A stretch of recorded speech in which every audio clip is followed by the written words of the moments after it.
ఇలాంటి మరిన్ని వీడియోల కోసం మా ఛానల్ని లైక్ చేయండి, సబ్స్క్రైబ్ చేయండి, బెల్ ఐకాన్ను యాక్టివేషన్ చేసుకోండి. ఇప్పుడు 2024 ఎలక్షన్లో చంద్రబాబు నాయుడు, పవన్ కళ్యాణ్ బీజేపీలు కలిసి కూటమికి వెళ్తున్నారు. జగన్ గారు మేనిఫెస్టో కూడా రిలీజ్ అయింది, చంద్రబాబు నాయుడు కూడా రిలీజ్ అయింది. జగన్ గారు అయితే ఎటువంటి ప్రయత్నం చేయకుండా పాత మేనిఫెస్టోని కొనసాగిస్తాను అని అన్నాడు. అంటే నన్ను నమ్మితే ఓటేయండి అంటుండు. మరి ఈ రోజు మేనిఫెస్టో వచ్చేసి ఉచిత బస్సు ప్రయాణం అని ఒక కాన్సెప్ట్ ఉంది తెలంగాణ లాగా. మరి చంద్రబాబు నాయుడు అంత సాహసించిండు, నేను అధికార లాగానే ఇది ఇస్తాను అంటుండు. మరి అలాగే ఉద్యోగులు పట్టించుకోలేదు జగన్. నిరుద్యోగులు రాగానే 3,000 పింఛన్ ఇస్తాను, 3,000 నిరుద్యోగులు ఇస్తాను అంటుండు. పింఛన్దారులు కూడా రాంగలోనే 4,000 ఇస్తా అంటుండు. మరి వీటిపై మీ అభిప్రాయం చెప్పండి, ఏది అమలు చేయగలుగుతారు? మరి జగన్ అమలు అవుతారు? నాకైతే చంద్రబాబు నాయుడు మేనిఫెస్టో మీద నమ్మకం లేదంటారా? లేదు. ఎందుకంటారు? గతంలో చేయలేదు కాబట్టి. అంటే అంతకుముందు పని చేయకపోతే ఇప్పుడు చేయలేదని నమ్మకం అంటారా? అంతే, ఒకసారి తప్పు చేయగా మళ్ళీ ఒకసారి నమ్మలేము కదా. నమ్మకం లేదంటారు. నమ్మకం లేదు అంటే తెలంగాణ ఉచిత బస్సు ప్రయాణం పెట్టిండు, అది కరెక్ట్ కాదనిపిస్తుంది నాకు. అక్కడ కొనసాగుతుంది కండి. మరి కరెక్ట్ కాదే కాకపోతే ఈ 3 నెలలు ఇంతవరకు 3 నెలల నుంచి సాగుతూనే ఉందిగా. అది కొంతమంది బాగుంది కానీ ఆటో వాళ్ళకి చాలా ఇబ్బందికరంగా ఉంది. మరి ఈయన కూడా ఆటో వాళ్ళకి 15 నెలలు ఇస్తా అంటాను కదా చంద్రబాబు నాయుడు. ఏది అది జగన్ కాపీ కొట్టేంత మాత్రం నమ్మరు, నమ్మరంటారా? మరి అధికారంలో రాగానే నా వాలంటీర్కి 10,000 ఇస్తా అంటాడుగా. అది జగన్ పథకమేగా. ఆయన 5,000 ఇస్తాడు. మొన్నటిదాకా పథకాలని శ్రీలంక అయితే అందగా, ఇప్పుడు అమెరికా ఏం కాదుగా, ఇప్పుడు శ్రీలంక అయితేగా. ఇప్పుడు అంటే నేను సంపద సృష్టించేస్తాను, ఆయన తీసుకొచ్చి ఉట్టుకున్నాను. ఆ పథకంలోంచి ఈ పథకంలోంచి డబ్బులు తీసుకొచ్చి పెట్టిండు. 14 సంవత్సరాలు ముఖ్యమంత్రి ఏ సంపద సృష్టించండి, ఎవరికి ఎన్ని డబ్బులు ఇచ్చింది చెప్పండి. 14 సంవత్సరాలు అంటే అప్పుడు హైదరాబాద్ నేనే కట్టాను హైటెక్ సిటీ అని అంటాను. హైదరాబాద్ ఆయన సెల్ఫ్ గోల్డ్ కొట్టుకుంటాడు. హైదరాబాద్ అందరూ తయారు చేయాలి. అది 400 సంవత్సరాల చరిత్ర. ఒకరు తయారు చేస్తే వచ్చేది. అంటే ఈయన అధికారం ఏంటంటే ఒక రాజధాని ఇది విడిపోయింది ఆంధ్ర రీసెంట్గా అప్పట్లో. సరే అప్పుడు అంటే మరి నమ్మలేదు అనుకో. మరి ఈసారి అభివృద్ధి చేయడం అంటారా? ఈయన అభివృద్ధి లేదు అంటుండగా. జగన్ కాలంలో అభివృద్ధి లేదు, ఉచితంగా జనాలు డబ్బులే పంచారు.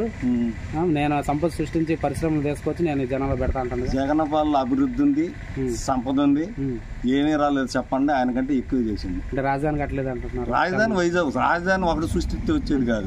ఈ 5 సంవత్సరాలు కట్టలేదు మరి అంటున్నారు. రాజధాని వైజాగ్ అన్నాయా? వైజాగ్ అమరావతి కాదు. అమరావతి కాదు, వైజాగే. వైజాగే రాజధాని ఏదైనా సిటీలో నిర్మించడం చూసావు ఎక్కడన్నా? ఏ దేశంలో అన్నా, ఏ రాష్ట్రంలో అన్నా? రాజధాని ఎవరు నిర్మించలేడు. ఒక సిటీని అన్న చూసుకొని రాజధానిగా ప్రకటించుకోవడం తప్ప ప్రత్యేకించి రాజధాని ఏం కట్టలేదు. వీళ్ళు ఏం చేశారంటారు? పల్లెటూరుని ఎంచుకున్నారంటారు అమరావతిని. ఏది టీడీపీ గవర్నమెంట్ లో అస్సలు రాజధాని గురించి ప్రజలు ఎవ్వరు ఆలోచించాల. ప్రతి ఊళ్ళో సచివాలయమే రాజధాని.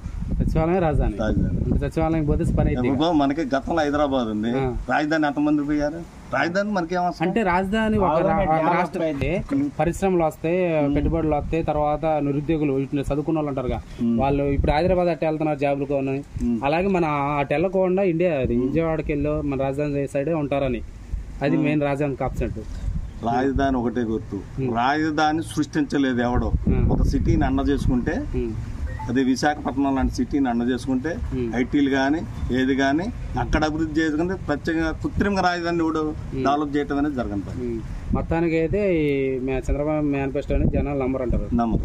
జగన్ మేనిఫెస్టో నమ్ముతారు 100% చేసి చూపెట్టింది కాబట్టి. అంటే 3,000 అంటాడు కండి. మరి 35,000 పెంచుకుంటూ పోతాం. ఇప్పుడు ఎలక్షన్ ముందు 2028 ఎలక్షన్ 2 సంవత్సరాల తర్వాత 250 పెంచుతాను, 3,000 చేస్తాను అని అంటాడుగా. అంటే పింఛన్దారులు అటు ఓటేరంటారా 4,000 వస్తాయి అని? నమ్మకం ఉండాలి. నాకు 4,000 వస్తాయి, వాడుతారు మా సంబంధం లేదు సార్ ఇప్పుడు దాకా నేను అంటే నమ్మకం ఉండదంటారు ఆయన మీద. 100% మొత్తానికి అయితే మళ్ళీ జగన్కి చేకొడతారు ఆంధ్ర జనాలు. మీ ఆలోచన 175 to 175. చివరికి పవన్ కళ్యాణ్ చంద్రబాబు నాయుడు కూడా ఖచ్చితంగా కూడా చేయాలి. మొదట 14వ స్టేట్మెంట్ ఇచ్చాడు చూసి అంటాడుగా, పేరు మార్చుకుంటాడు. నేను కింద పవన్ కళ్యాణ్ ఓడిగిపోతే నన్ను ముద్రగడ రెడ్ అని పిలవమన్నాడు. శబ్దం మార్చుకుంటాడు. అదే మాట మీద అది ప్యాకేజీ కోసం కానీ పార్టీ కోసం ఏం కాదు. పవన్ కళ్యాణ్ ప్యాకేజ్ కోసం అతని పార్టీ అతను గెలవాలని ఏం లేదు. పిఠాపురం కూడా ఓడిపోతారా? ఖచ్చితంగా.